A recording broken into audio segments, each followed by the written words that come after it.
Welcome to today's live stream. Hello, hello. And welcome to this month of the Aloha 26 challenge. This month's theme is landscapes, and particularly landscapes in Hawaii. And today we will be painting palm trees and mountains, and we're gonna employ two very basic techniques, the wet on wet and wet on dry technique. I don't know if you can see that, but there's a puppy peeking through here. Which one is that? Lily. Yep.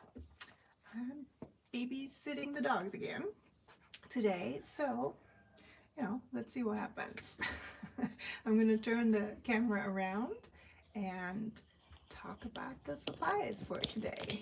And as always, please let me know how the sound is, and then when we're painting,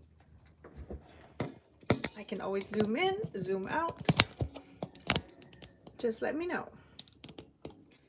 Okay, so first things first, you can see that I have a printout here, and this is also available on my website, the Aloha Studios. So this is not on Aloha Watercolors, it's on my other website, the Aloha Studios, and there is a tab called Challenge where you can find an overview over all my challenges, also the ones in the past. So let me just quickly write this down. So it's at the Aloha Studios.com, and then you go to challenge, and then there's a link that says print overview PDF here, or click here. Here we go. So this month we are painting Hawaiian landscapes, and as always you can choose your medium. You can choose whatever medium you like to paint with. It does not have to be watercolor. You can paint with acrylics or gouache, or just do pencil drawing. You can even work digitally. It's all open. The one thing that I thought about that would be interesting to add to the challenge are the side quests. So I have them listed here. So you can work in a very small format, for example, like little tiny landscapes, or you can use supplies that you rarely reach for. Then the third one here, use Map Crunch or Instant Street View. That is, I'm not sure if you're all familiar with this technique, but you can basically open a Maps app that has the capability of showing you a photo, a street view, and you can just drop your pin somewhere in Hawaii and paint what you see. There is a video on YouTube by KT Moody who explains very well and shows examples about how to use Street View and Map Crunch. Okay, let me write down her name too.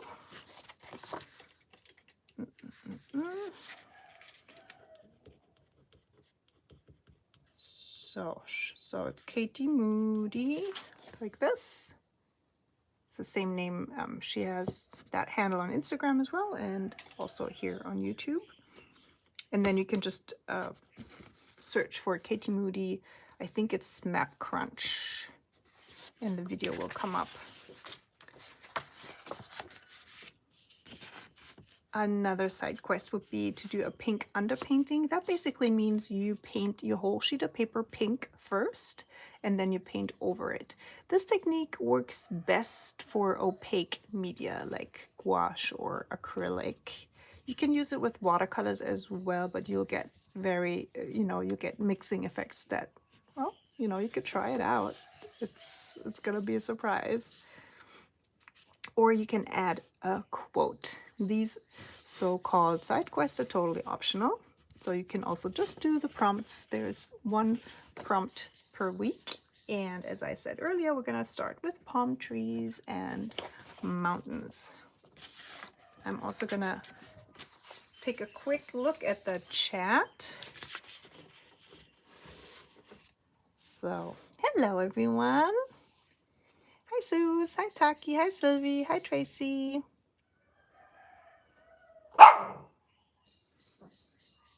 Hi, Leo.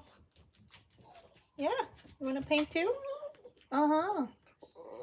Oh, now you want a treat, don't you? Oh, nah, I don't think so. Later, maybe. And hi, Elke. Hi, Moni. Hello, Lisa. Hi, Pam. Oh, my mom's there too. Hi, Taki. My poor mom caught a cold, so she texted me earlier that she's not sure she can make it to today's stream, but here she is. Aw, poor mom. Hope you feel better soon. Gute Besserung. Yeah, she told me that in Germany, where she lives, spring has sprung. It's been pretty warm all of a sudden, and I think she got a bit optimistic about, you know, wearing just a few layers of clothing. So yeah, that's when you catch the colds, isn't it? All right, so you can see that I prepped this piece here. I have also tried the same one in a different sketchbook just to see how different papers work. However, I gotta say, these are both cotton papers. And I also want to point out that if you are not using cotton paper today, 100% cotton paper, or even like partial cotton paper, you might find this particular technique a bit more tricky. So especially if you're working in a sketchbook that has really thin pages, you might have to find a workaround, because adding a lot of water to just regular paper or, you know, non-cotton paper might give you a bit of trouble. So if you have cotton paper, I highly recommend it for today's session. The sketchbook I have here is a Strathmore 500. The paper is rather thin, I have to say, so I did struggle a little bit here when I tried lifting the green. So you can you can see a little bit of a struggle here, but it was fine, you know, it worked pretty well.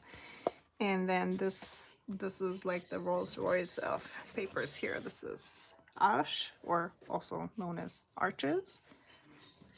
It's 140 pound, 300 GSM, and it's full cotton paper. And the wet on wet techniques work really well on this type of paper. I can also recommend Hanemühle if you're not sure, you know, what brand to start with, because this is probably also one of the most expensive papers out there. Okay, let me know if I have to write anything down for you guys, or if you're already familiar with these names. I'm happy to write it down for you, or maybe somebody in the chat can do that. So yeah, this is Arches. And then the other one I mentioned is Hanemühle. Okay, so today we're going to start with painting the mountains in the background, and then we're going to continue to the sky. We're going to do wet on wet technique, which just means that you paint water on your paper first, and then you drop in your watercolor paint. Whatever wet on wet can also be that you add paint to something, you know, to an area that is still wet. So it really only means you add paint to an area that is wet. Whereas, you know, when you paint on dry paper, it's called wet on dry. Makes sense, right?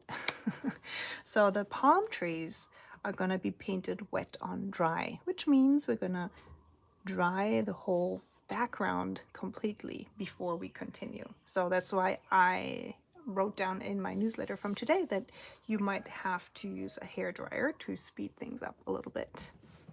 Okay, that's the paper. As for brushes, I will be using a size 8 round brush. This is my own Aloha Watercolors brush.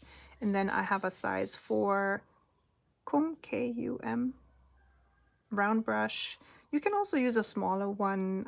I like this one because it has a very sharp point, just like my other one has. It might also be helpful to use a larger brush to cover the background area with some water. Let me see. I didn't write it down in my newsletter, I know, but I'm just looking at this and figuring that would be helpful. So, something like a big flat brush or wash brush like this one, just to lay down some water. My watercolors today are my own handmade Aloha watercolors. I have Kaleo, which is the name of the dog that just barked. And it's a Van Dyke brown. If you don't have that particular brown, just use any type of darkish brown you have, or mix brown with black. This is matcha. It's a chromium oxide green. Again, if you don't have that green, you can also help yourself by mixing this green, by mixing a phthalo green with yellow, for example. Then this is called Summer Sky. It's an azure blue. Eva is the name of a Hawaiian bird, and this is a scarlet red, very transparent, highly staining. You can use some kind of other highly staining red, like a phthalo pink, for example, would work great for this technique here too. Let me think, what else? I'd say, yeah, any of the phthalo, magenta, pink, or, if you have this particular one. Then this is a potter's pink called King Potea. If you don't have that, you can just mix some red with white, or you can use my other pink color, the shell ginger. You could also use just a very dilute version of whatever red or pink you're using for this one. So if you have I'm sorry, I've been talking about phthalo red, which doesn't actually exist. Oh, I meant quinacridone. So I take that back. If you guys are confused, I apologize. So any type of quinacridone, pink or magenta, you use for this color. You can also use to create the pink in the background, but you just have to use a tiny, tiny amount of pigment and a lot of water, and it might not look, as nice pink as that. So if you have some kind of potter's pink, then that would be great to use for today. Then I have, ooh, wow, this, what happened here? This is a synthetic indigo called Kohola. Kohola is the humpback whale in Hawaiian. And last but not least, I have jade wine, which is a phthalo turquoise. Okay, then let's get started. I did not send out a template because I figure, we can pull this off, hopefully. Looking over to the chat, Sabina und Nadine aus Hamburg. Hello, hello.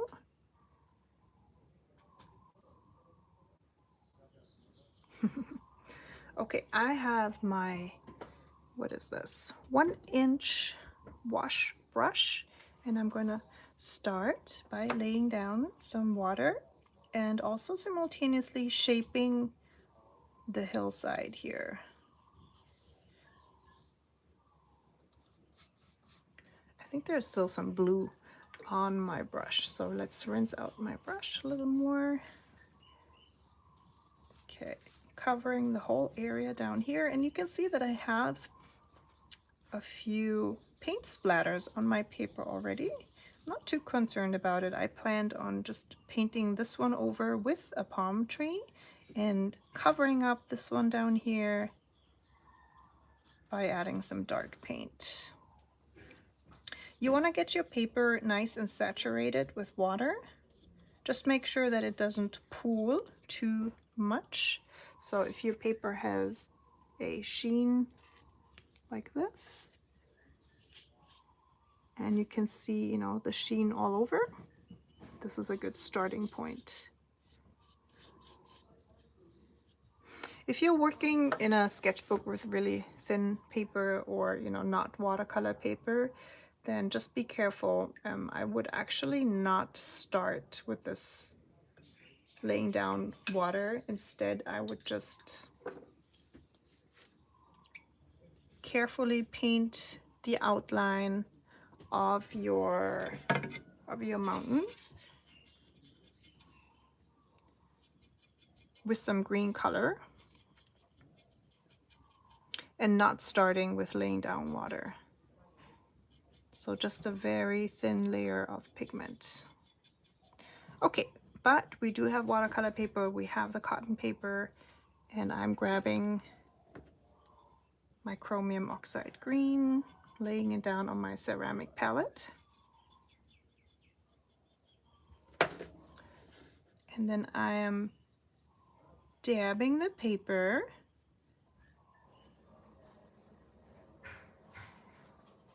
with my chromium oxide green. And you can see the pigment only disperses as far as I have laid down the water earlier.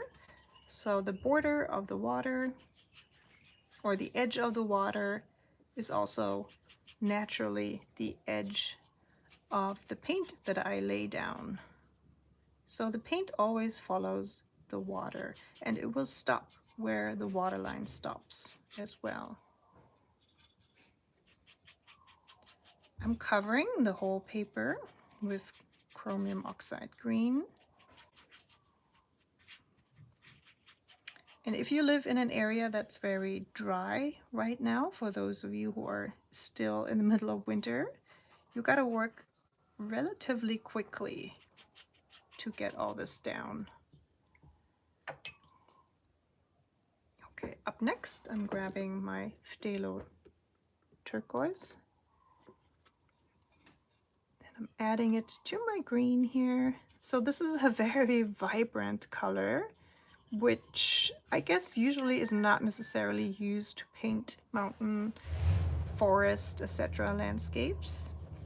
So we're gonna just use it very sparingly, dabbing the paper. And that's already enough. Up next is the dark brown, Kaleo.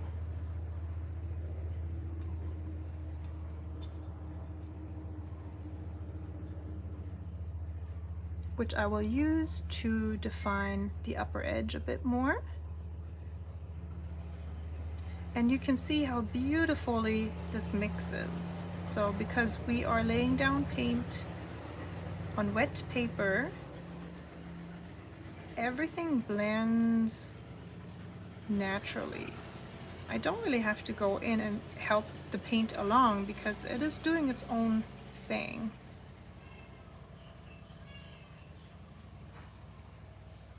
You don't have to follow exactly what I'm doing here, in the sense that you can just choose where your hills are in your painting. You know, you don't have to do like exactly the same shape.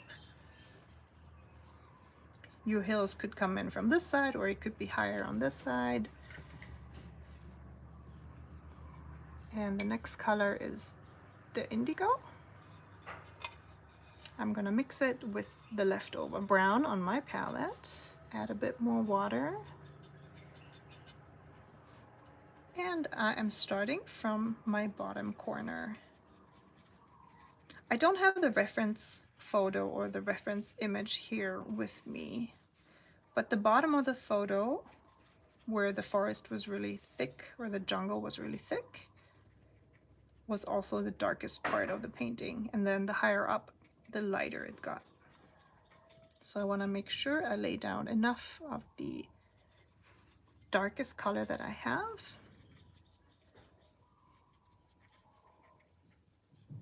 And let's add some over here as well.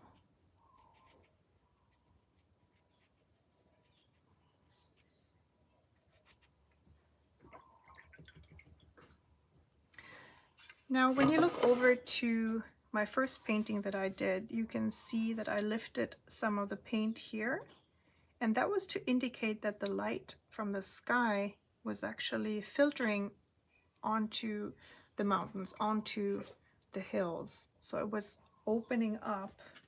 You can see it here as well. So it's almost like the sky is bleeding into the hills, creating this kind of a light spot in there. And we can achieve this by lifting our paint. And again, this is something that works best on watercolor paper. And if you're using thin paper, you might have trouble with the paper ripping or pilling. So be very gentle.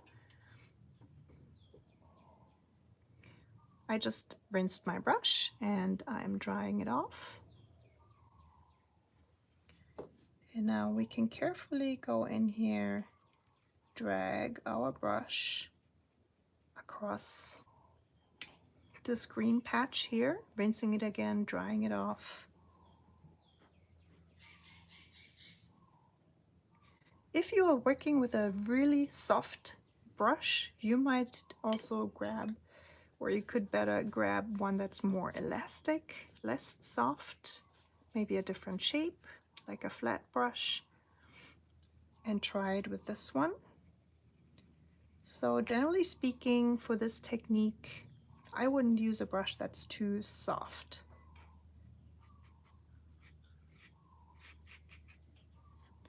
Make sure you rinse your brush so that you don't reapply the paint that's left over in the brush.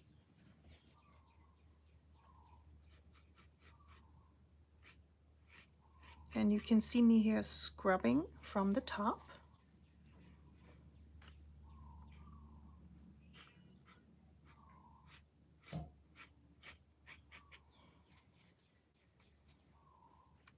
So this kind of technique is really difficult to achieve if you want to paint it, in the sense that, you know, trying to paint around this, I'm not sure if that's even possible. It's not going to look the same.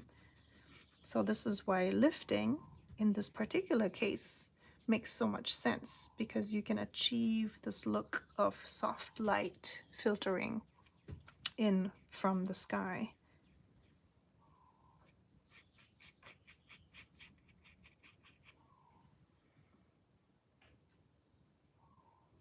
Okay, I'm just repeating, I'm rinsing and drying off my brush, and I'm changing back to my round brush here.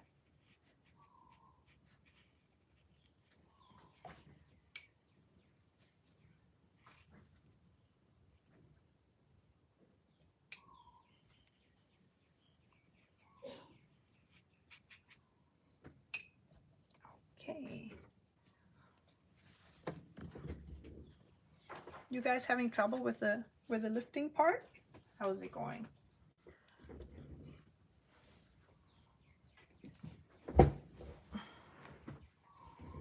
Oh, and how many of you are painting in a sketchbook with thinner paper? If I just a little bit. Pam says stiffer brush helps. Yeah, and also the you know, flat brushes or filbert brushes usually do a really good job too. So let's see, I think I want to take out even more. Okay, rinsing my brush and lifting some more paint. Rinsing, drying off.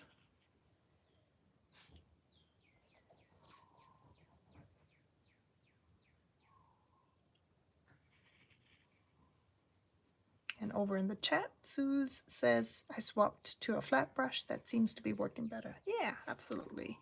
I think it's also more gentle on the brush. I don't think that round brushes really appreciate being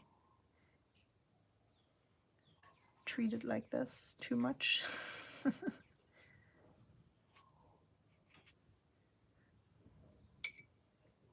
Pam says, how are you getting the edges where you have lifting to not make blooms in the rest of the mountain?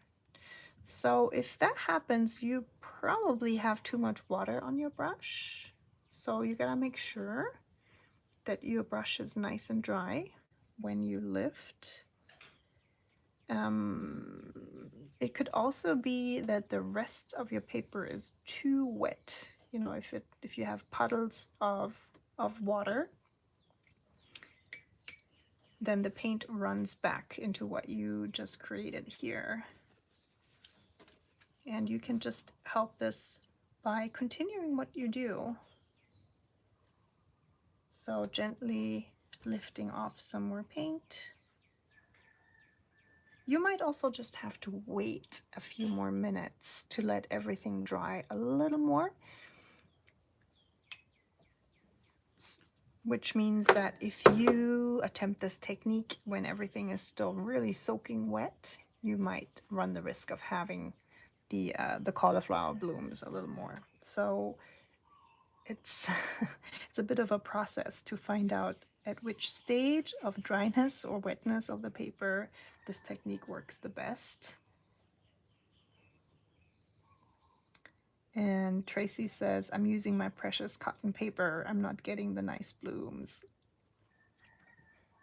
Yeah, in the case of the cotton paper, the water and the pigment really seep into the paper, which makes it ideal, you know, to manipulate with a technique like this. Whereas with the regular paper, the paint and the water sit more on top of the paper. And you can imagine, you know, you're just moving paint around on top of the surface and everything's gonna mix a lot more and create blooms.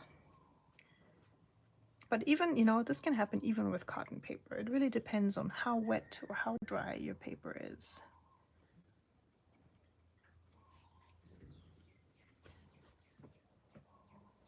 Okay, I think this is enough. This definitely shows that there is some light coming through. Now I'm looking at the rest of what I have down here and seeing if it's dark enough for me. I might want to add a little bit more indigo here at the bottom. Indigo and dark brown. I've mentioned this before, but watercolor dries light or lighter. Whenever you paint with watercolor and the paper is still wet, it'll look darker. Once it's dry, everything will appear lighter. So it's always a good idea to wait a little bit until the paper is drier and then to re-evaluate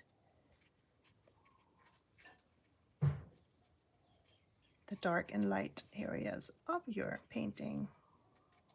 And again, because this is cotton paper, it retained a really nice even moisture level here in the bottom. So now I can go back in and add more paint without creating drying edges.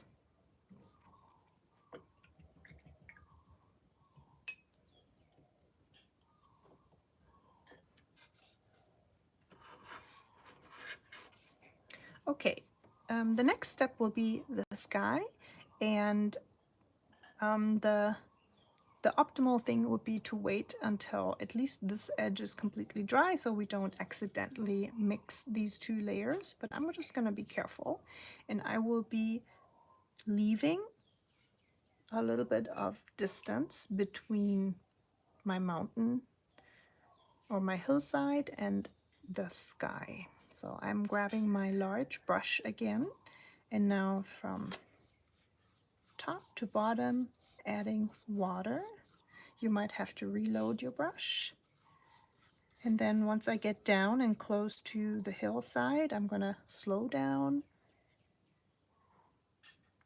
and see how I'm leaving a few millimeters between the sky and the mountainside. Then I reload my brush with water and I'm gonna go the other direction. Vertical strokes up and down. You can even do diagonal. This will make sure that your paper is saturated with water completely and you're not missing any spots. I think sometimes when we don't see what we're doing because it's just adding water to white paper, it's easy to miss a spot. So going in different directions will help make sure that you have covered everything. And again, don't touch the hills down here. You want to leave a little bit of a white space. Switching to my round brush, I'm picking up my azure blue color. And I'd say it doesn't really matter what kind of blue you use here. If it's a lighter blue, just go for it. And then this is basically the same technique we did on the hillside down here. We're adding pigment and water to the wet paper. Again, your paper should be sopping wet. It should be nice and moist. It has a sheen when you look at it from an angle. And once you apply the paint, it should distribute like this without any drying edges and naturally mix and blend. Even though I have lots of water on my paper, I'm also using lots of water with my blue pigment. So it's a lot of water overall. And then going over the corner here one more time.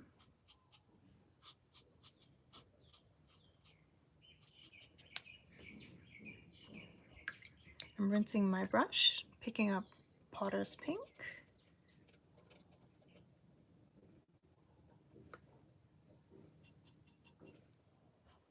And again, if you have another pink color like shell ginger or even something like quinacridone pink, you can use that as well, but you'll get some stronger colors.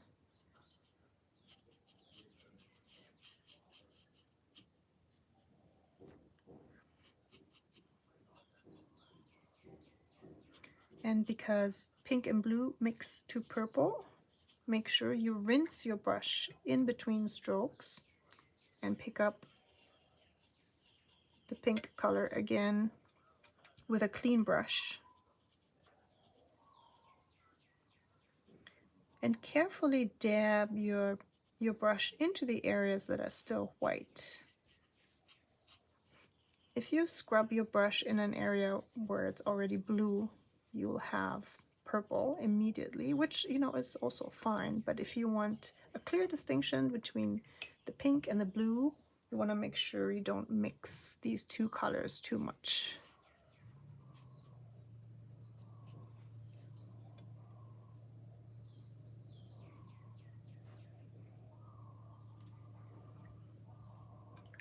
I'm looking over to the chat. Mom says, Keiko-chan, your faint contours technique skill charmed me so happy. Thank you. Aw, thank you so much. And oh, hi, Agnieszka.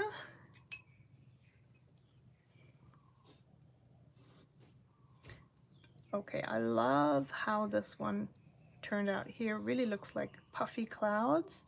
Down here, I feel like the pink is a bit strong. So I'm gonna rinse my brush. And I dried it a little bit. It's not completely dry. It still has some water in the brush. I'm gonna try and lift some of the pink, rinsing my brush again and drying it. Set this down for a second.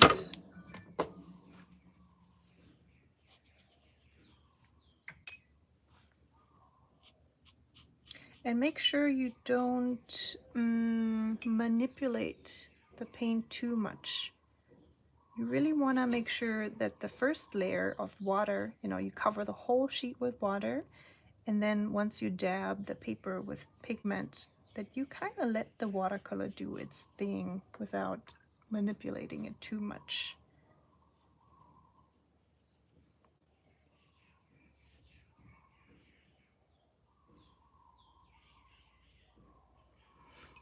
Okay, Agnieszka says, hello. Okay, so I've been chatting the last stream and this one on my main account, but it looks like there's an issue, so I switched to this one. Could you not log in? Or like generally like YouTube issues with your account? Thankfully, that has not happened to me yet. It's hard to believe. I've been on YouTube for 10 years and so far, yeah, fingers crossed.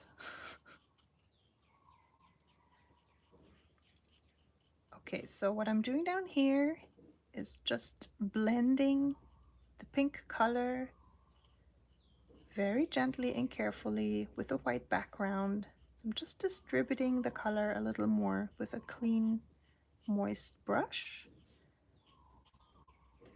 Okay, yeah, I like it. So definitely more pink in this one in comparison to over here. So it's a bit of a stronger sky, but that's fine. I don't want to replicate this like one-to-one. It's always nice to see differences between the live stream painting and the other one, the original one.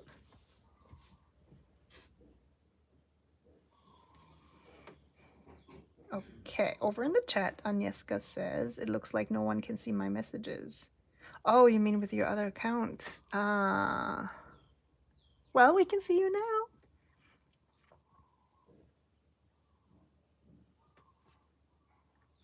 It's possible that once you log back in to your other account or your main account, that it works again all of a sudden. Sometimes that's all you have to do. It's like log in, log out, log in again.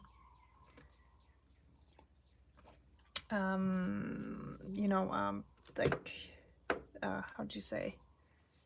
Delete the cookies, the history, the cache.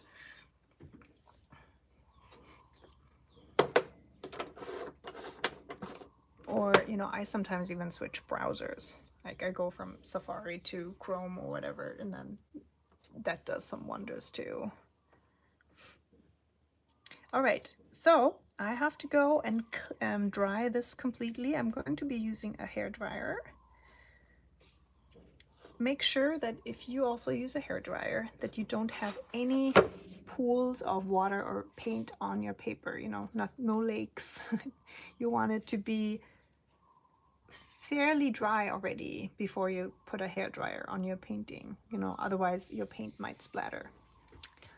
Okay, let's see, can I mute this?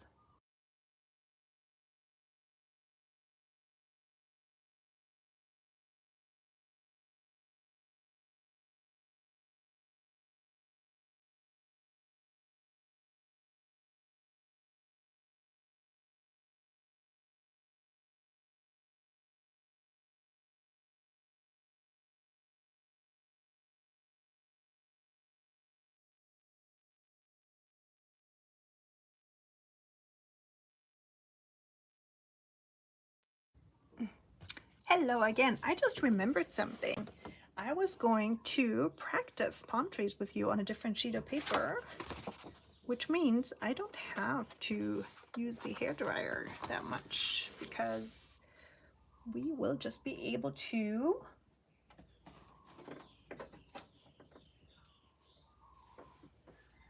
very elegantly wait for the other paper to dry while we practice the palm trees. So, palm trees.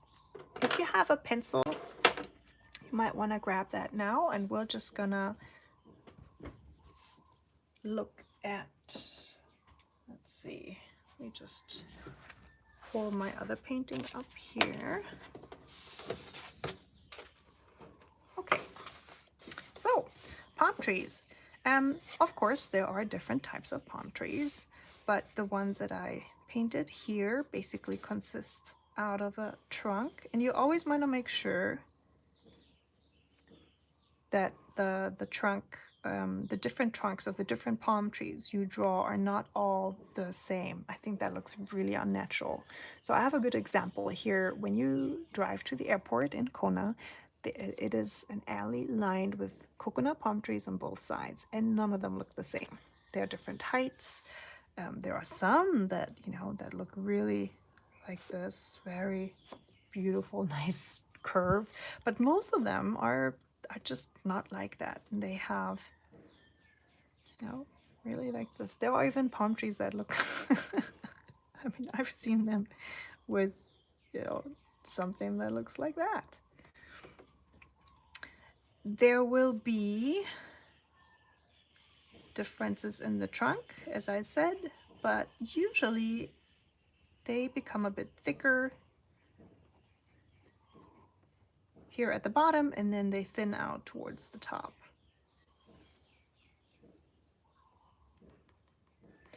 And this is, of course, when you look at palm trees from a bit further away. You know, the closer you get, the more structured details you will see. But in our landscape painting, we're still pretty far away from this scene, so we won't be seeing too many details. The only thing you will notice is that your trunk is a bit wider at the bottom and then thinner at the top. As for the palm fronds, I usually have a little center point here, and then I kind of do the wild spiders thing, I call it. So spider legs in different directions.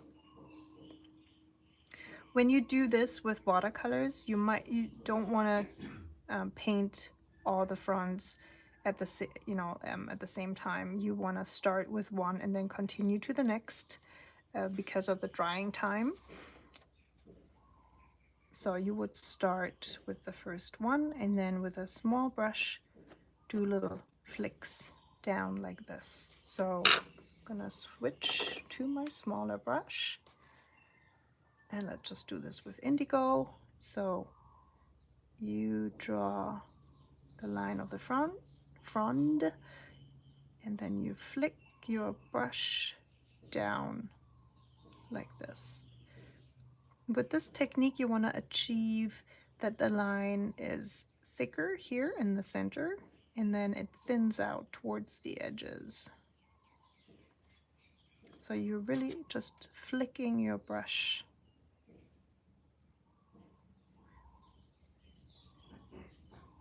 There is a specific type of brush you can use. It's called a fan brush that I have seen artists use to paint palm trees. It's pretty fun. It's, I'd say, one of the only uses for the fan brush that I've ever seen. But I honestly prefer doing it with a round brush. I feel like I have more control. So, oh, I can see that Agnieszka just mentioned that. Okay, let me see if I can find my fan brush.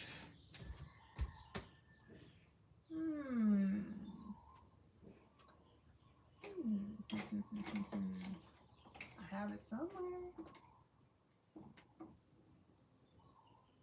There it is. So, this thing here looks funny, huh? Yeah, but I don't know, it just gives a, not particularly like a big fan of this. Also, of course, you know, depending on the size of your fan brush, you have to change the size of your palm tree that you're painting, or just use part of the brush. So I mean, if you have one, just try it, of course. But I honestly don't really care for it too much. I have to practice more, is what I'm saying. I honestly use this brush most for textures. So I would, especially with gouache, for example, I would just use this to, you know, to create textures like that. That's what I mostly use it for.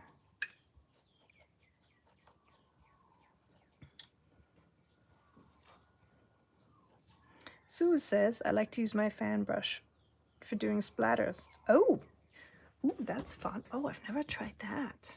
Now I'm curious.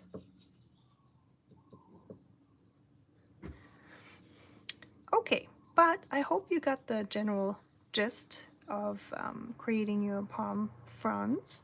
So yeah, just use your brush with this flicking motion. You also mostly want to have your fronts be a bit curved. So the front itself, and then also the different parts here. So it's not really a straight line that I'm painting here. Then for this one here, for example, I mean, palm trees can look really different, also depending on what stage of growth they're in. So this is probably a younger palm tree that is, you know, going into all directions, whereas when they get older, the fronds get larger, longer, and they tend to hang down more. I've seen young palm trees that literally look, you know, like this. They have like 4 fronds sticking up in the air. It looks really funny. Okay, let's move back to our painting, which should be dry. Let's see. Always check your paper with the back of your hand. The back of your hand always has much less oils than your fingertips. And even if your hands feel totally dry, you'll still have, that's just natural oils on your finger pads. I kind of feel it's still a bit moist. Let me go over this one more time with the hairdryer. I'll be right back.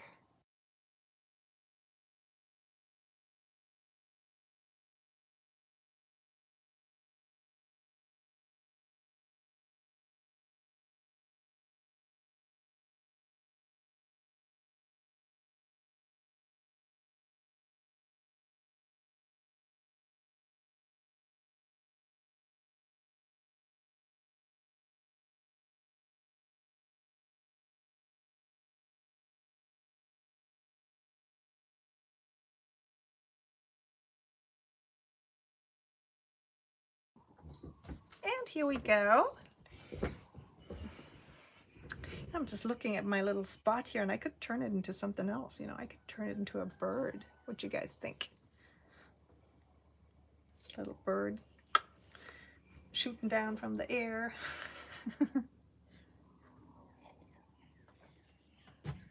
Ah, my tea got cold. Oh, that's so sad. I should get myself like a tea warmer or something. I'm not really a big fan of these thermal cups. I know they exist, but I like my ceramic mugs. But you know, the thing that you can put your teapot on with a candle, these things, I should get one. What are these called in English? I know in German it's Stöfchen, which is like the most impossible word to say. I know, Stöfchen. I mean, who comes up with that?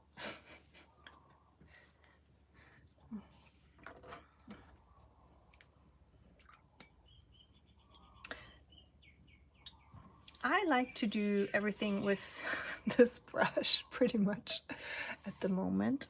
So I do also have my smaller round brush, of course, but I will at least do the trunk with my size 8 round brush. And of course, it also depends how big the paper is that you're using, right? If you're painting really large, you need a larger brush. If you're painting in a small format today, you will need a smaller brush.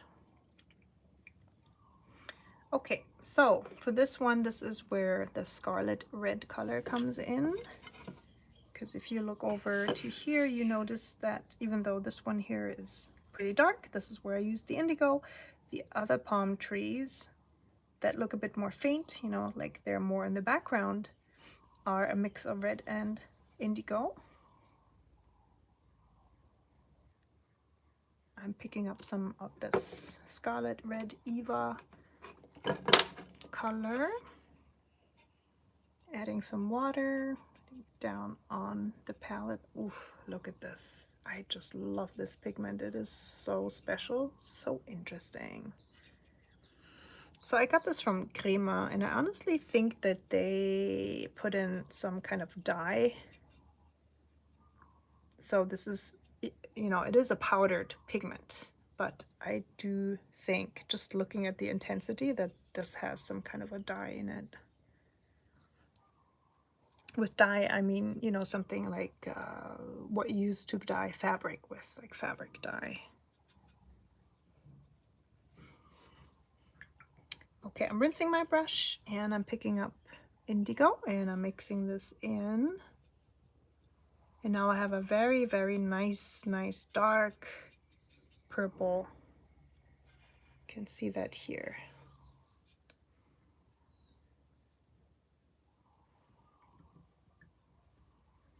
Rinsing my brush, picking up more indigo, and then over here putting down the indigo, and now I'm adding a little bit of my purple, kind of like dragging it over there, adding some more water. I like making messes on my ceramic palettes, but then I rinse them after the session.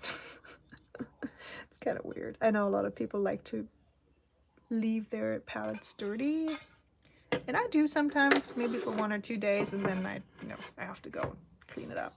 So you guys, if you want to draw in your palm trees first, you're very welcome to do so. You can also use a water-soluble colored pencil, for example, just to lightly draw in the trunk, you know, where you want your trunk to be, and then trace this line with watercolor. And make sure that your trunk widens a bit here at the bottom. Oh, I love this effect. See, it is so dark. My background is so dark that you can actually hardly tell that there is the trunk of the palm tree. I really like this effect.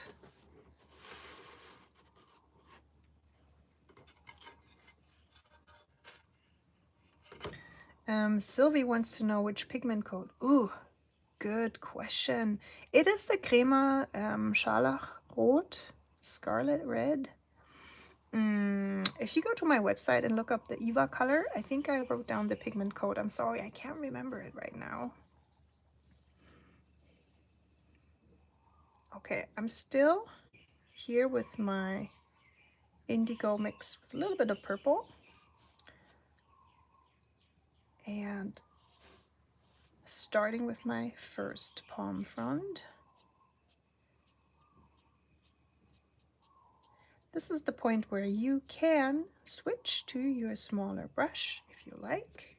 So in this case, I'm using a round size 4 brush. Doing the next palm frond.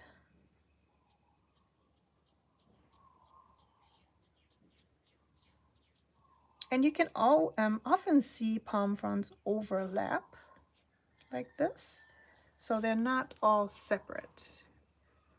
So they can be in front of each other, crossing each other.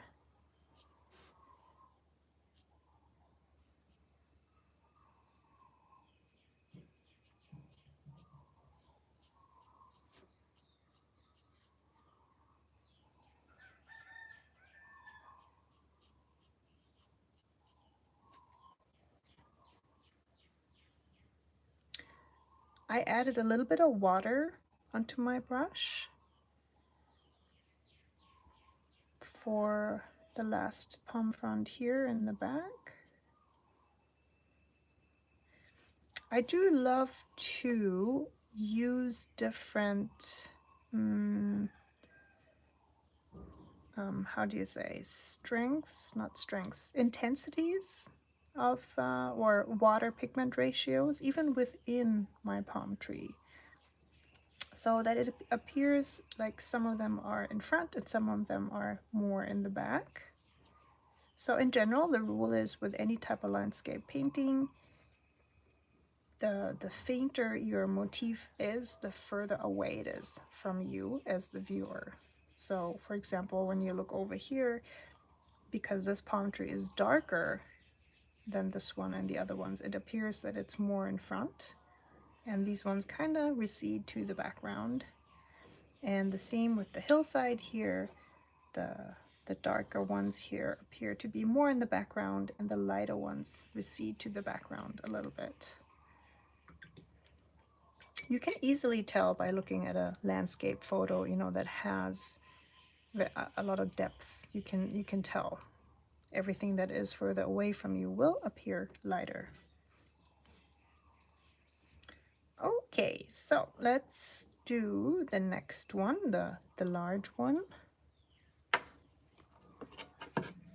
I'm rinsing my brush, and I think I'm going to add a little bit more red to my purple mix. I'm picking up some water.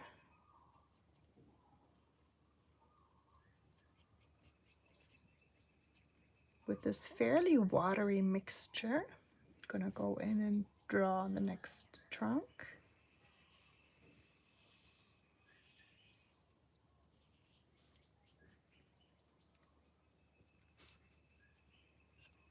Okay, let's go over it one more time. That's maybe a bit too faint. And I did vary the pressure of my brush, so I'm not going straight down with the same pressure. I will try and create different widths of my trunk. And now I'm dabbing the trunk with my brush and some indigo pigment. Make it a bit darker. So now you have like darker and lighter spots within the trunk. And I'm rinsing my brush again. I'll pick up some of this very diluted purple color. Add a little more. And over in the chat, MJ is saying, I'm at work, so just peeking in for a few minutes. This is so beautiful, Keiko. Can't wait to try it. Hi, MJ. Oh, thanks. We won't tell on you. People watching from work. But hey, it's Friday, so hopefully most of you have the weekend off. Flicking down this front and then from this line. Very rapid, quick movements.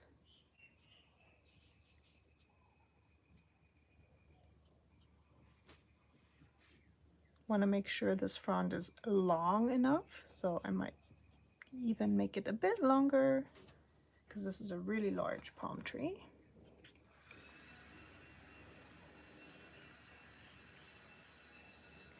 And then sometimes, depending on the angle you look at the palm tree, you can see the frond from the top, so you'll see both sides. So what I mean is you'll have the center line, and then you have leaves come out here on the left and then also on the right. And then sometimes you'll see it more from the side, like this.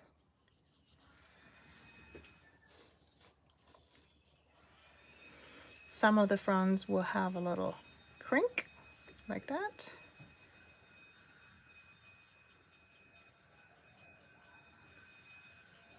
And as I said earlier, it's very natural for the fronds to overlap and crisscross, especially when it's windy.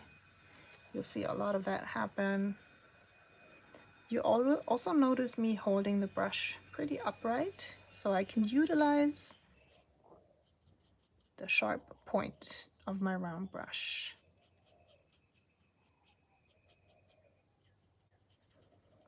If this is your first time painting palm trees, don't despair if it doesn't look great. I remember one of my ambassadors, Amy, when she tried to paint palm trees with me, we were both laughing because she just kept saying like how they look like wild spiders. And this is how I came up with this expression, you know, that you're painting wild spiders when you paint palm trees. As with everything with watercolor, it's just a matter of practice, right? And subjects like this seem easy when you watch me do it, but you know, of course, I've painted this a lot over and over, and it becomes more easy or easier every time. Okay, so I just added more of my scarlet red into my indigo mix, and I'm gonna dilute it with more water. Oh, look at this color. It's so lovely. Mm, mm, mm.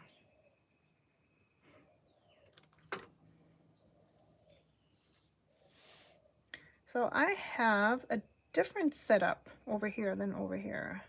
See, my large palm tree is more in the center than over in this image. So I kind of want to bear that in mind when I add the palm trees over on the right hand side. I might just add one actually to balance things out. I placed it in the center so I can turn this blob into a bird later.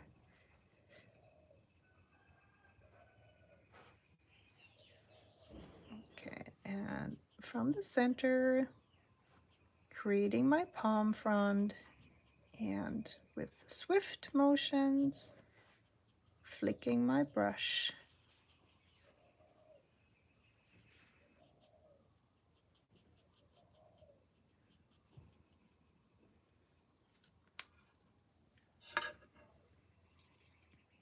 Edka says, I still remember my first palm tree very well, LOL.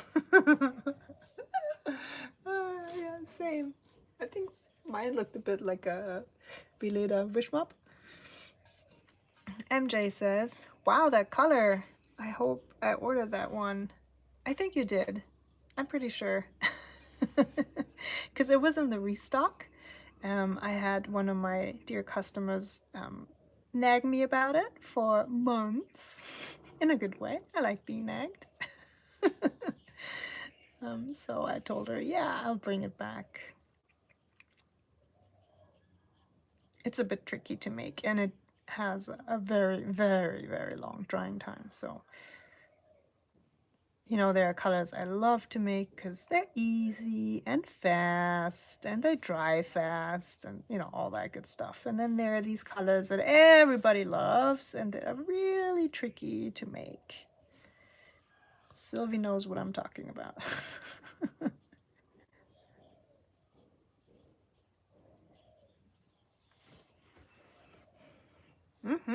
All right, I think there should be one more, maybe. Let's see. Put my whole setup, maybe over here, coming in from the side.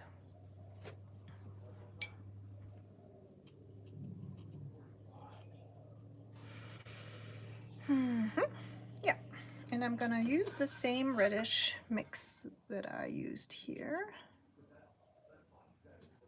Okay, let's just put this in here. And again, please use a pencil first if you like to figure out the layout. Or, you know, you can also use a water-soluble colored pencil, and that will just blend in with your watercolor later on.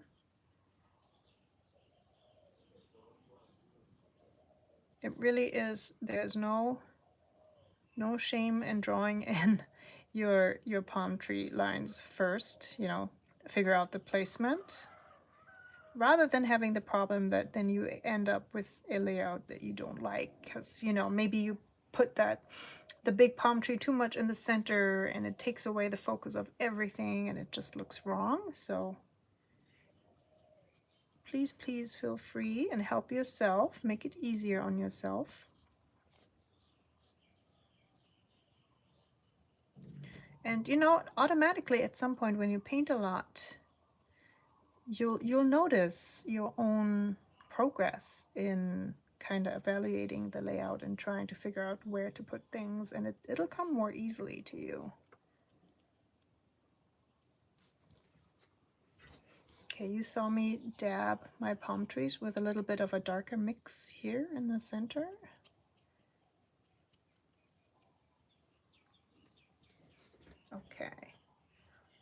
way, guys, I think this turned out much better than my first one. Honestly, I like this a lot better today.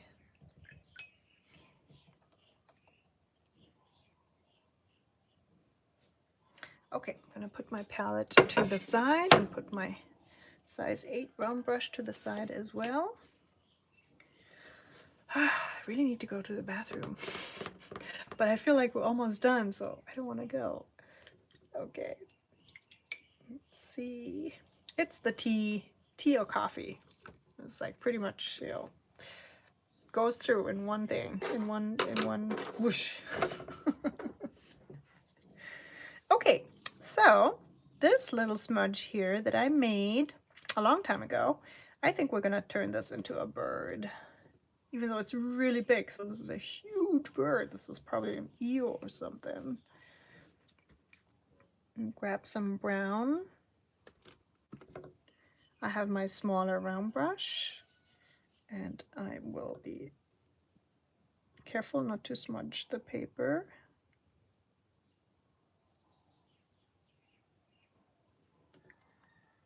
Okay, and then let's add another one.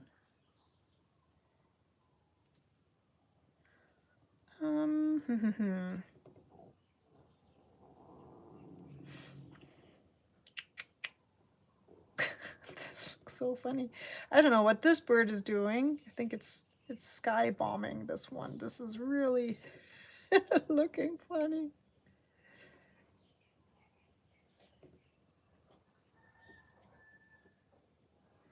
So when you draw in birds like that, they really don't have to. What's going on over there, puppies? Oh my God, hold on a second. Sorry, you guys. What? Boy. Oh my God, Jamesy.